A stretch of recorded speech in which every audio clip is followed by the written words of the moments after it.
Hello, everyone. Thank you so much for joining. The time is now 5 o'clock, so I'm just going to give it a few minutes before we get started, but thank you everyone for joining.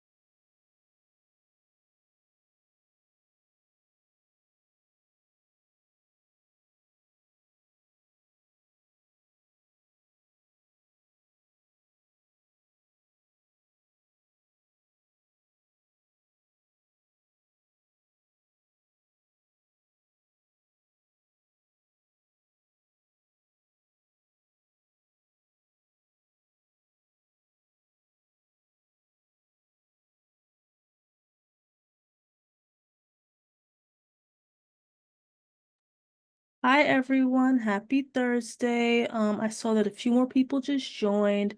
Just a quick update. We're still waiting on the host to arrive, so sit tight. Thank you so much for your patience, and I'll be with you guys shortly.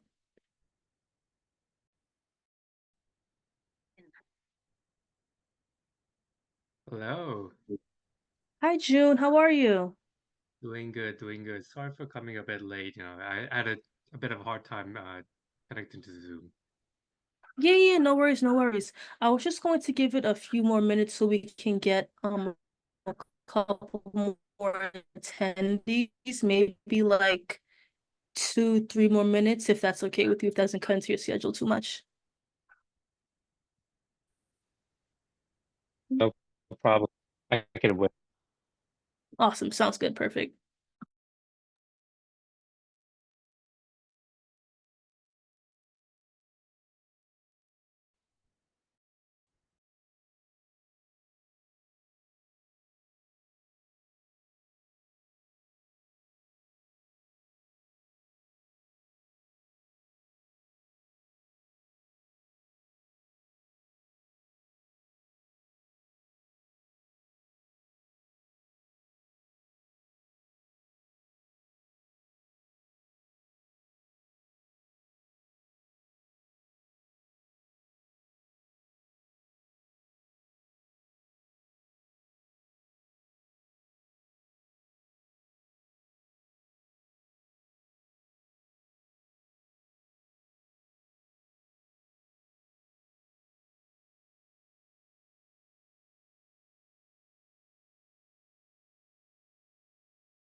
All right, I think we can go ahead and get started since we have a busy agenda. But hello everyone, happy Thursday, good afternoon or good evening, depending on where you're reporting from.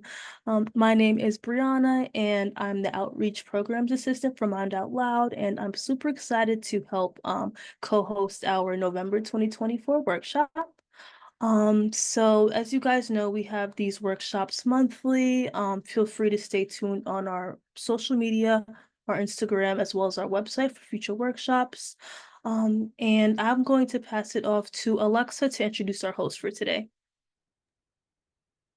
Hi, so today we'll have June Bach, who is a engineer and co-founder of youth privacy educational organization Youth for Privacy. Youth for Privacy educates young people on the importance of digital privacy and practical ways to maintain safety and privacy online. This workshop will help young people understand how data works on the internet and also help them to take steps to maintain privacy in the digital world. So, with that, I'd like to thank June for being here, and I'll pass it on to you, June.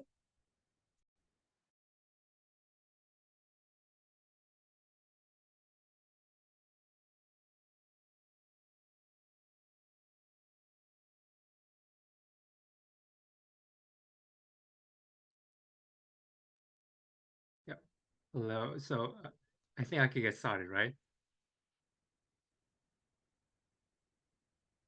Yep, you're good to go. Yeah. Let me. Can you allow me to share my screen? Yeah. So that I can like. Nice. Okay. Okay. So can folks hear me and then see my presentation? Of course, you should be able. Sounds good. Okay. Yeah, Yeah. So as mentioned, my sorry name is about June. that. Yeah, no problem. I'm a co-founder of Youth for Privacy. We are a group of young people who care deeply about privacy, and we do a lot of workshops around schools and libraries on how to protect yourself online. So, for the next hour, we'll learn about how the internet works, how the data privacy works, and what are the practical ways that you can protect yourself. So, let's get started. Youth for Privacy, I'll briefly introduce what our organization does. We are a youth-led and youth-centered organization where we advocate for privacy-centered internet and responsible technologies. And we focus a lot on education. So we have workshops like these across the United States where we go to schools, classes, and local libraries, and we teach young kids, young students, and young college students on how to like protect themselves online. We do a lot of advocacy work on top of that as well. So we do a lot of work at United Nations, for example, on making sure that they have policies so that youth perspectives are involved in their policymaking. And we organize a lot of workshops like these, and we teach a lot of young people about how to protect themselves online. So these are a couple of our workshops and our advocacy work. For example, we have workshops on the bottom where we have workshops in local schools, etc. We also do a lot of work at the UN, and we host a lot of like webinars, etc. Okay, so let's get started. So before that, I just want to like introduce that I work full time as a software engineer. I studied computer science at Columbia University, and this is a thing that I've been like doing for quite some time. We created Youth for Privacy because a lot of my students at Columbia were computer science students, but we realized that there was not a lot of conversations about how, because of all these like software we are creating, what are the implications? What are the how does society get affected by the technology that we create? And that's why we wanted to have these kind of conversations. And a lot of this fundamentally starts with data. You must have heard a lot about data and how it's being used for everything you do. Wherever you have a phone or a computer, whenever you visit a website, it creates data. Data is how the society views you. There are about 8 billion people in this world. And every company, college, school, whatever, they can't exactly get to know you in person that well because it's going to take a lot of time to get to know you. So, data, your GPAs, for example, your a lot of like data about you is the one that's going to be used to have a sense to estimate who you are in this world. So data is like a way of you as an individual having communicating with the world around you. And we're going to start first with how data works. So technically, in the history of mankind, it has never been easier to collect, store, and analyze data. Data are what makes the world go around.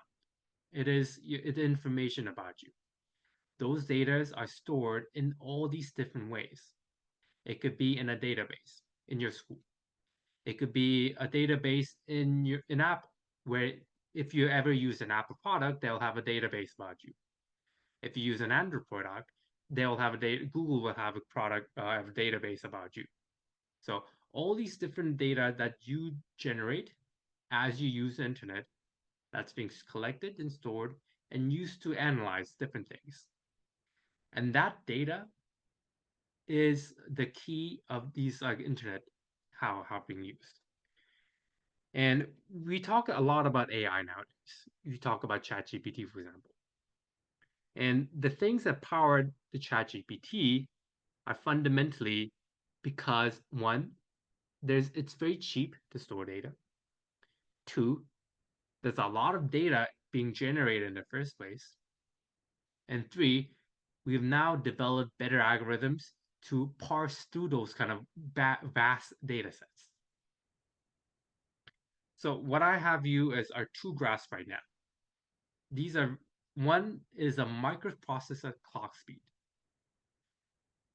You don't have to know what that means, but fundamentally it means that the time for a computer to do anything, to do one computation, is getting faster and faster and faster. The one on the other side, on the right, that is the cost of doing one operation. Maybe 40, 50 years ago, if you wanted to do a computer to do an addition, let's say 1 plus 1, it was an expensive operation. But now that is a very cheap operation because computers are very better than they were 50 years ago. It means that it is very cheaper to do what it was 40 years ago compared to now. So computing has gotten cheaper, faster, and more reliable. So what are these data being generated in the first place? I want to give you a technical concept called cookies. Cookies are your fingerprint on the web. These are ways that internet websites could know who you are. So I'll give you an example. Let's suppose that you are on Amazon shopping for something. Let's say you want to buy something. You put an item on the shopping cart, but you don't actually buy it. You close the tab, you do something else. You come back to your computer or you come back to your phone and you want to continue what you did before.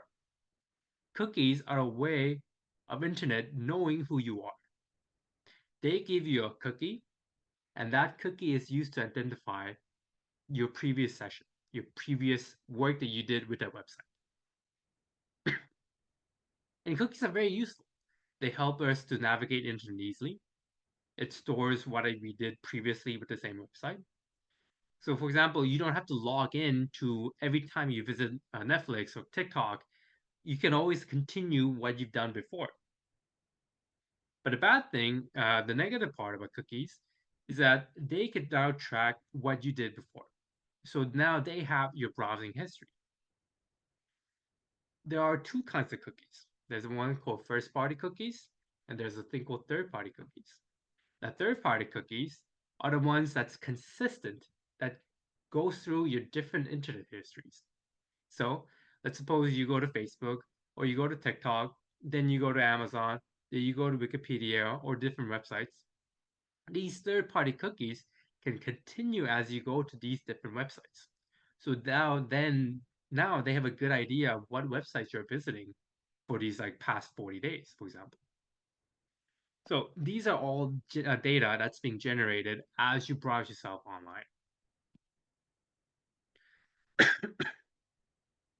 So when you think of like having more data, we think about having a better AI. People talk about AI a lot, and there's a difference between expectation and reality. When people think about expectation of AI, they think of these Terminator robots that's going to kill us all. AI is not going to kill us all. In reality, what AI, or specifically machine learning, is that we use previous data to better predict similar events in the future. And let's see how this might head on. A lot of you watch Netflix. I love Netflix as well. I watch it all the time. Now, the thing about Netflix is that in order for you to keep on subscribing to Netflix, they want you to keep watching more stuff on Netflix. Because, you know, if there's nothing that you find interesting in Netflix, you're going to cancel the subscription and you're not going to pay any money. So what they do instead is that they want to recommend you good things to watch. And they have a lot of data that they could like gathered from to like recommend you better content. I'm sorry, it's been quite cold in New York City, so I've been coughing for a bit. So Netflix can recommend you things that you want to watch based on a lot of data you generate on their website. For example, you watched a movie, you liked it, you give it a thumbs up. That is a data. Let's suppose you watched a lot of movies about starring you watch a lot of movies starring Zendaya. That is the data. That is your watch history. Let's suppose you watched one series over and over and over again. Or let's suppose that you watch a lot of movies on, let's say, a comedy. All those different data you've interacted with Netflix are being stored, and those data will be used to input into an algorithm where they'll recommend you more things to watch. And I think that's a good thing, if you think about it. You're paying money to see Netflix content, and if you get a lot of good recommendation, I think that's a good use of money, right? So companies and a lot of like platforms use AI so that they could retain or gain more customers. And but not only that, but like it completes a cycle. By having more money, they could retain more data about you to begin with. There is a concept called data brokers. Data brokers are companies who sell data, who collect a lot of data for a lot of people and sell those data to advertisements and to government agencies. One data broker claims to have files on 2.5 billion people, with about 11,000 data points per consumer. There's about 8 billion people in the world, and so I suppose, and among 18 people in this Zoom room right now, there's a good chance that about 6 of you will be in that data set, where they have about 11,000 data points about you. And those kind of 11,000 data points could be from wide range things from everything. It could be about the websites you visited. It could be about things you purchased. It could be about advertisements you've seen on TikTok. It could be about locations that you've been visited. So data brokers collect a lot of data about you, and they like packaged it and they sell it to advertisement and to government agencies. And this loop allows them to get more data, and they continue the cycle. And let's see what might be the ramifications of this. This is an article from the Washington Post a couple of years ago. The title says, Student Tracking, Secret Scores, How College Admission Offices Rank Prospects Before They Apply. The summary of this article says that universities look at the cookie data, they look at the browsing history of their applicants, and they can identify with a very good probability of how likely you are gonna apply to the school, and even worse, how likely you're gonna apply for financial aid. How they figure out that you're gonna apply for financial aid is this: if you spend more time on their financial aid section of their website, then they have a pretty good idea that you're gonna apply for financial aid. So even if before you apply to a school, with all these cookies, whenever you visit the website, there's a pop-up saying, "Oh, do you consent them collecting the cookies?" What this does effectively is that they could actually see, okay, this student over here, he spends more time on financial aid package information than other stuff on the website. So it is very likely that this student is going to ask for financial aid. So they could rank you even before you even submit your application online. So this is a thing that you should be very aware of. That whatever website you visit, they have a pretty good idea of what kind of websites you're visiting, and also how long you're staying on the website, what are the things you're looking for in the website, and they can based on your patterns of how you interact with their website, they could derive a lot of information about you. And I know that a lot of students in this particular Zoom meetings are high school and middle school students. You must be thinking about applying to schools, about applying to colleges. And this is the thing that you to be aware of, that whenever you're looking at school websites, they're also looking at how you're doing as well. So keep in mind next time you're looking at a college application or a college website on admission portal. You always be a note that like just as you spend time on them, they also a bit spending time on you. So okay, so I talked about like ways where this could be a bit weaponized against you, and let's actually take a step back and let's see the bigger picture of how these work. So the thing about privacy is that there's a lot of information about us that companies, corporations, schools collect. But in a lot of those cases, they're not very secure. They're not doing a good job of protecting your personal information. It could be that entire government could be hacked. It could be that a telecom operator could be hacked. It could be that a lot of organizations, schools could be hacked. I myself was a victim of a school hack. I went to Columbia University, and the Columbia University was one of the victims of a cybersecurity breach. And a lot of our students' records on our grades, our classes, all of those informations were leaked in a cybersecurity breach.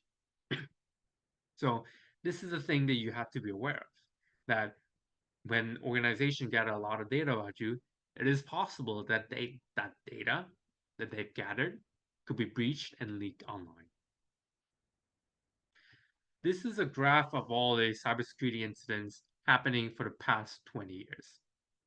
As you can see, the number is getting higher and higher. This is a bit of an outdated graph. It only cuts up at the first half of 2022. But the 2022 has been the highest number of cybersecurity data compromises in history. And it got worse in 2023. And so far on 2024, it has even surpassed 2023. So it's getting worse and worse and worse. Although there are more data compromises than ever before. So how does privacy come into this?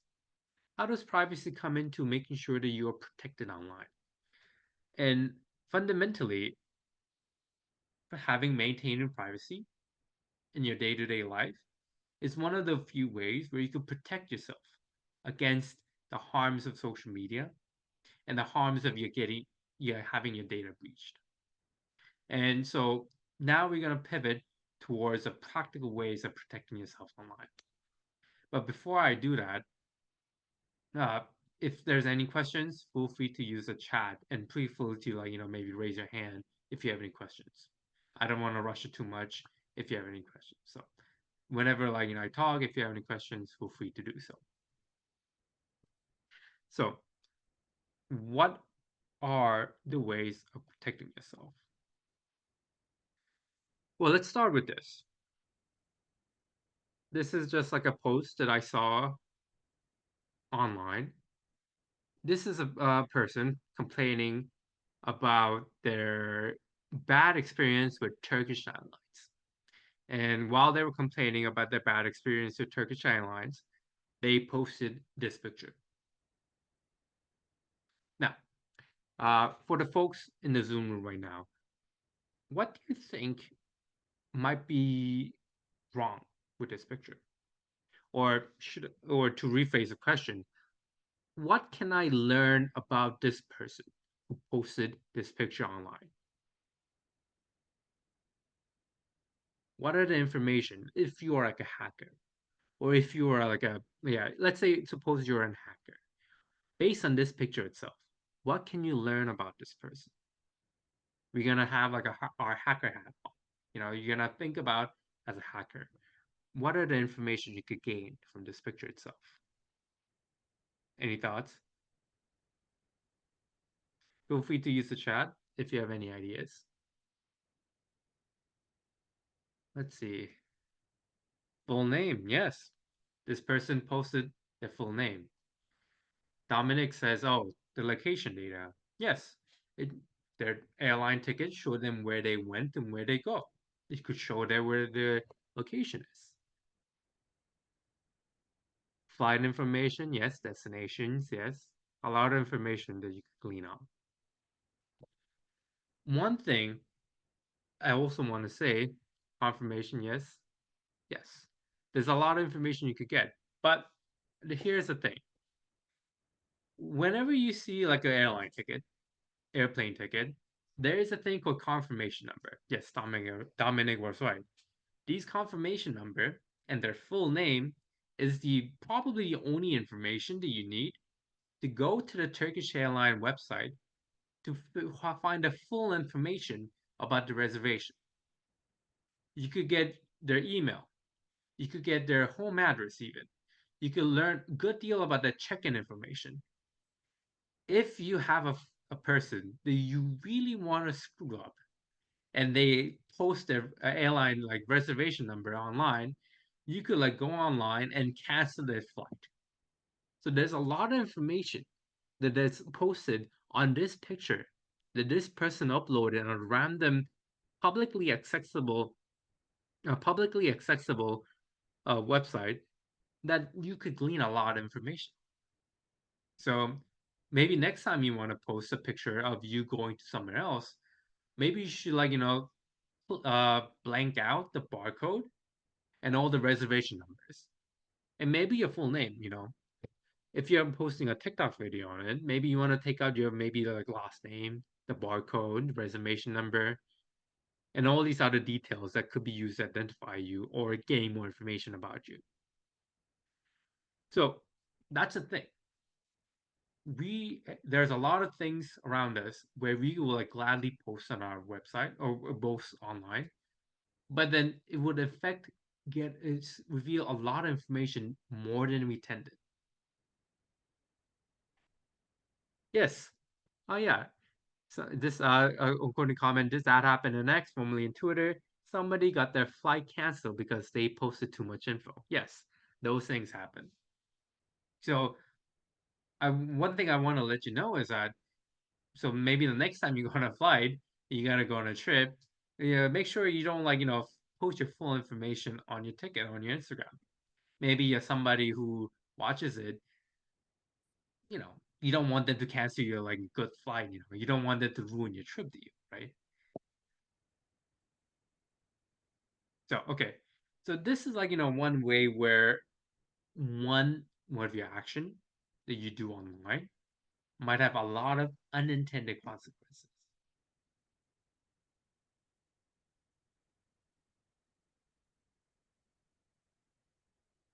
Okay, so before I go to number 5, the next section, I actually have a I should have done this a bit earlier, but I haven't managed to do it. Since we are at like halfway point, I actually have a couple of icebreaker questions for you. I realize that I've been talking for the past 30 minutes and I actually haven't gotten to know you. So these are like a couple of questions that I just wanted to like know where you're coming from and what your background is. I'm very curious about what is the geographical location of the folks attending this workshop, and then just to get to know you guys better. At least for me, I'm coming from New York City. I live in New York City. I lived here for about 7 years now. So, but originally I'm from somewhere else. So I think that like, uh, so I'm kind of curious where all I'm coming from. We have about 8 answers so far, so that's good. Tuning in for Houston, Texas. Nice meeting you, Dominic. Yes. Okay. We have about 8 folks left. I think I could like, close the answers right now. Share results.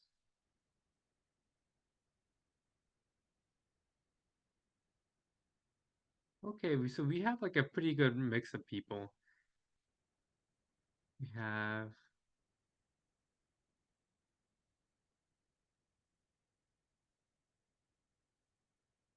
we really do have a lot of people around the world. I mean, around USA.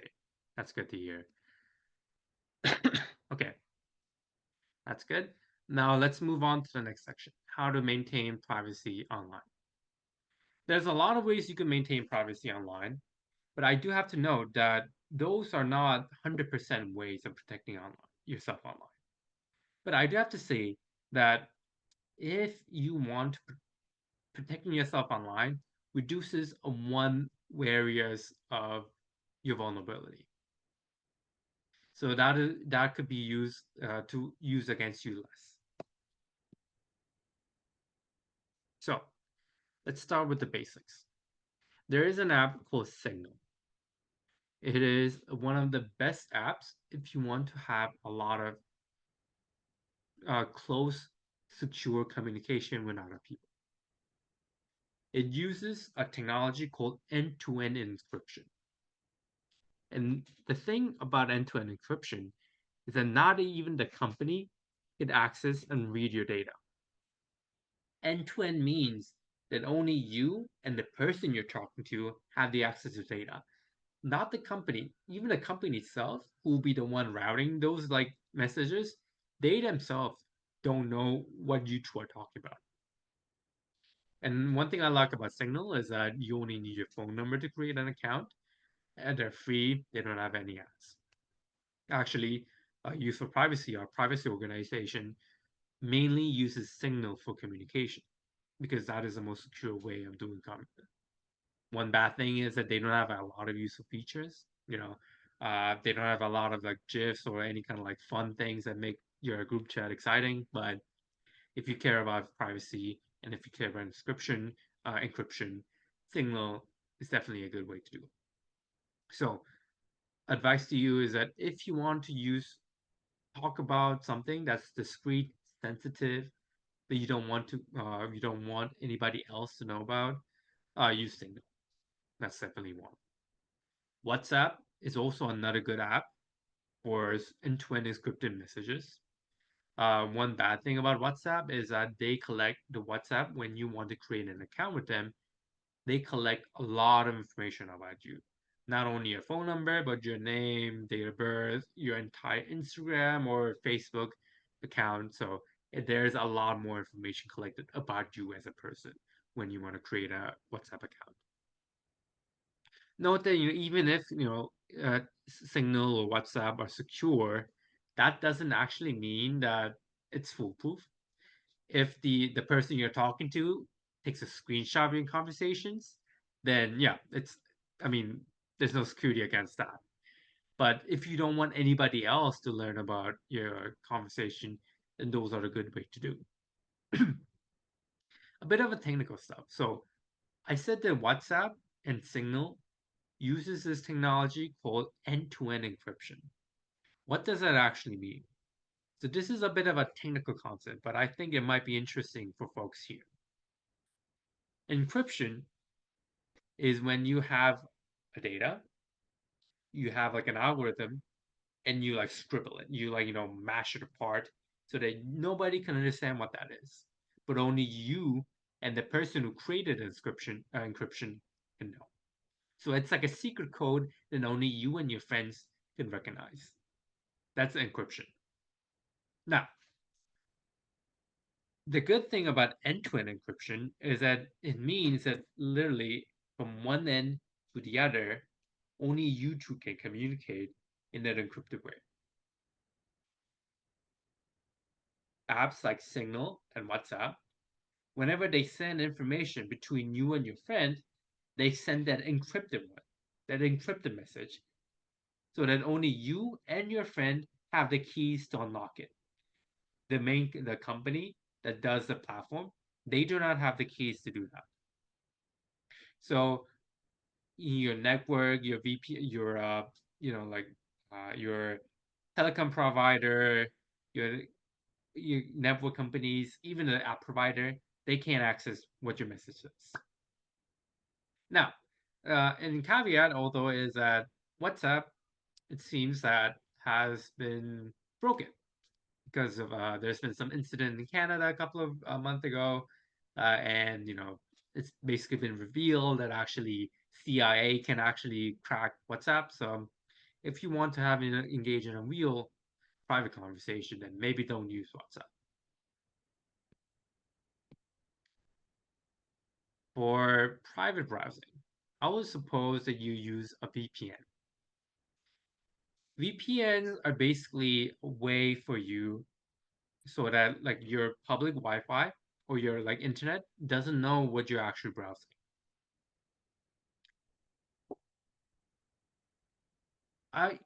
Whenever I explain VPN, I like to give an example. Let's suppose that you're on a subway.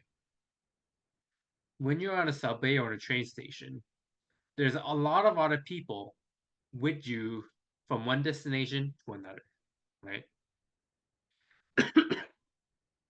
And and the good thing about those kind of subways or trains is that because you are hiding among a group of other people, we're all sharing a same path. You could basically hide into that group of people. So even if you have a station A, you get on station A and you get off at station B, there's a lot of people who also got on station A and got off at station B. So that's kind of like you're hiding among the crowds. That's how I like to explain what VPN does. So if you are in a public Wi-Fi, like in libraries, schools, where everybody else are also sharing the same network, I recommend that you use a VPN. VPNs are quick, they're good for day-to-day browsing. Your internet provider doesn't know what kind of websites you visit. Your school doesn't know what kind of websites you're visiting. So these are good ways of maintaining privacy. One bad side of it is that you have to trust the VPN company. If the VPN company is not secure, for example, if they are hacked, then they know, and people hacking would know what kind of websites you visit. So you have to use a VPN. You have to trust that the VPN company works. At least for me, I use a VPN company called NordVPN. Uh, I don't think that is actually the best VPN company. So I'm actually thinking of switching to another one. So there's a lot of good VPN companies out there. So do your research. I recommend. And there's a lot of like other like VPN companies. So um, uh, see which one you prefer. I recommend a Proton VPN. I think that is one of the better ones out there. So I recommend that. So this is like for very extreme cases. Tor is an internet browser that is focused on security and anonymity at its basic technology. It gives you a very secure internet access where you are practically anonymous on internet. But the bad side is it is very slow. Not a lot of websites support Tor. So I would say to use VPN for your day-to-day use. Use Tor when you really need some sensitive information. To be entirely honest, for people like you and me, I don't think that you would ever need to use Tor. Tor has been used by journalists in authoritarian regimes, for example, or living under dictatorships who want to like talk to other journalists, reporters. That's been the use of Tor. So at least for folks living right now in America, I don't think that is a big requirement, but who knows?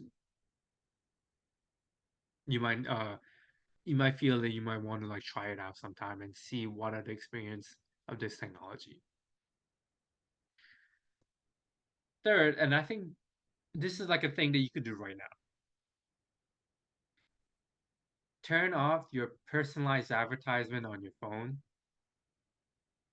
For Apple and Android, there is a way where you could try to do a thing for personalized advertisement. Now, these kind of personalized advertisement, they say, is a good way for companies to recommend your ads that is relevant to you. For example, one example is that let's suppose that you are in, I don't know, let's say you are in Houston. If you turn personalized ads on, you will get, for example, a lot of ads for businesses in Houston. You type Google, okay, what's the best restaurant around me? Then it will give you maybe some ads about Houston restaurants. And you might think that that's a good thing. You know, you want to get ads that's relevant to your location, to your needs, to your interest. But I do have to say that the personalized ads could also be used to track where you are.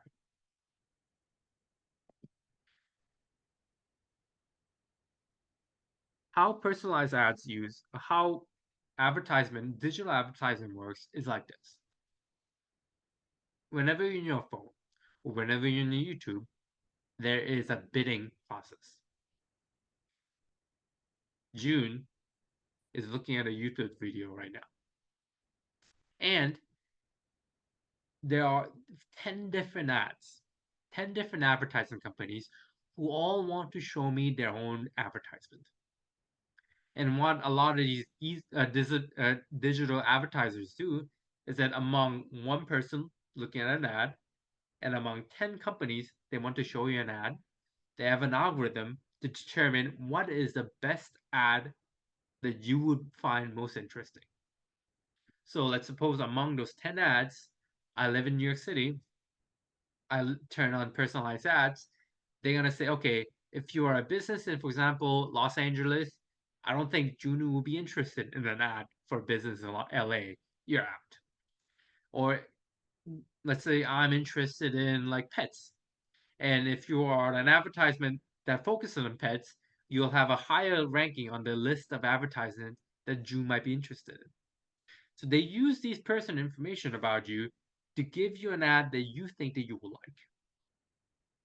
But one thing is that as part of that, they send you a lot of information about you to all these different ad companies. They say, oh, this is a person who is one, based in New York, two, is in the 20 somethings, three, likes pets, and four, maybe works as a software engineer. They give you your personal information to a wide ecosystem of digital advertisement. And they try to figure out what's the best one out of it. But the flip side is that your location is being transmitted to all these different parties. You don't know who they are.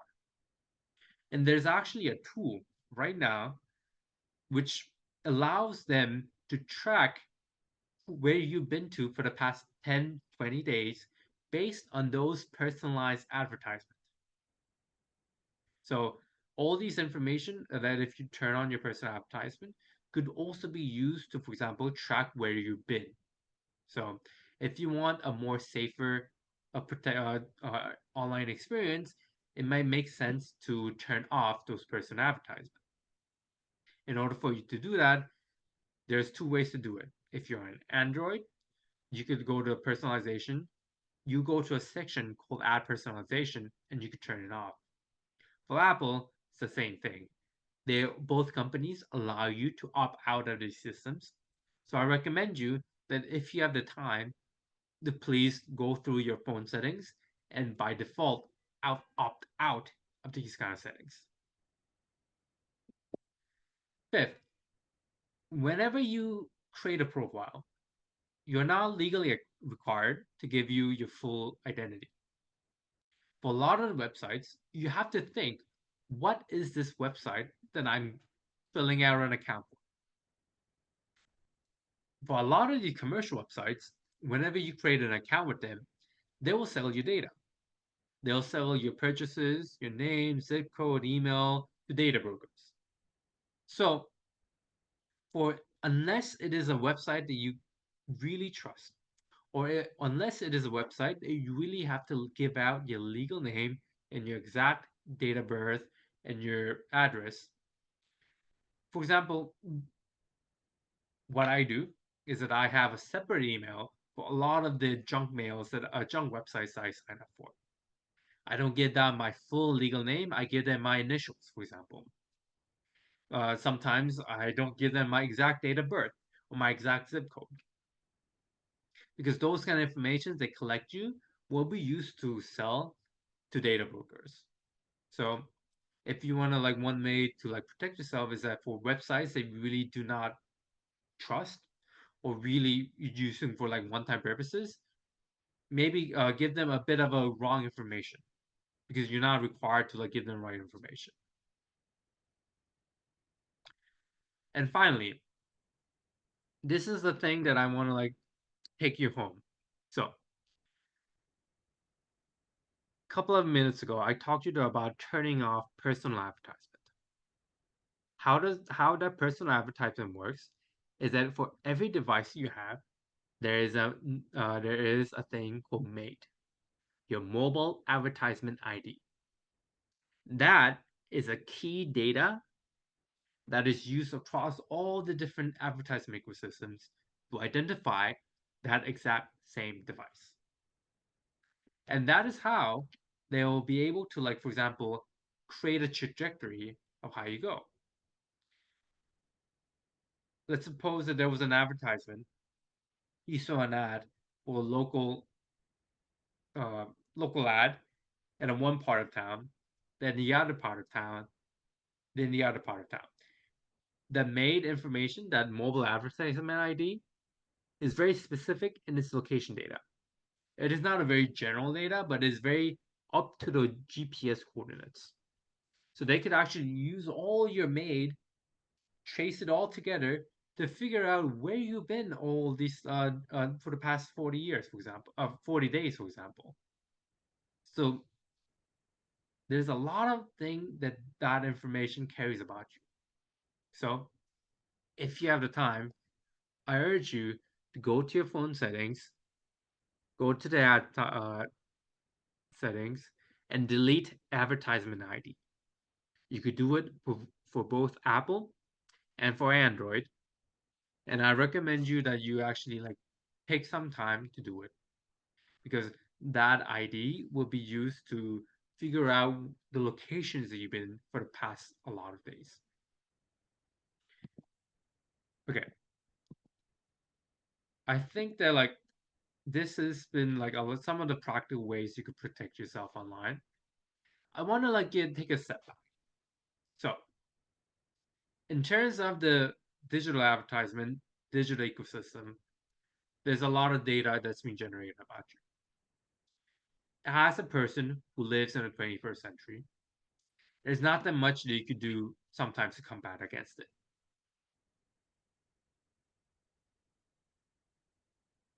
There's not that much, yeah. There's not that much you could do to combat against it. I use TikTok, I use Instagram, I sometimes turn on advertisement if I want to see the best Thai restaurant around me. If you live in this like ecosystem, you can't really opt out of it. But what you can do is that you need to be cognizant of what are the ways that your information is being used, is being distributed, is being collected. That, with proper education and research, you can know how that works. And then you now have a choice. Before you just like go along with the default settings and not mind about it. But now you have a choice. You could either know those concerns and still decide to participate in it. For example, people might really like personalized ads. If those ads are good for you, if those ads are helps you to get goods and services that you need, then please turn them on. But if you feel that those are not worth it, and you're quite uncomfortable with the amount of data and location data that's been collected about you, then you have the option and the know-how to turn them off. So I think that's my takeaway, is that, and what I want to get you from this workshop is that now before you might not have a choice. You would just went with the default setting, but now you do. So I hope that this workshop was knowledgeable and comprehensive enough for you to think about what are the ways you can protect yourself online. In terms of like more actionable steps, I talked about all these practical ways you can self online. But not only about yourself, but you could talk about your community. You could talk about your family. If you care about your parents, your sisters, brothers, friends, you have people around you. And if you also care about their privacy, and if you also care about their well-being, you could also start talking about those kind of topics with them. And if you want to take a step more, you can involve in some advocacy work. These are members of Youth for Privacy at the UN in UN headquarters in New York City, and this is a picture that we took after we did a lot of advocacy work for youth privacy. So this is also the thing you could do.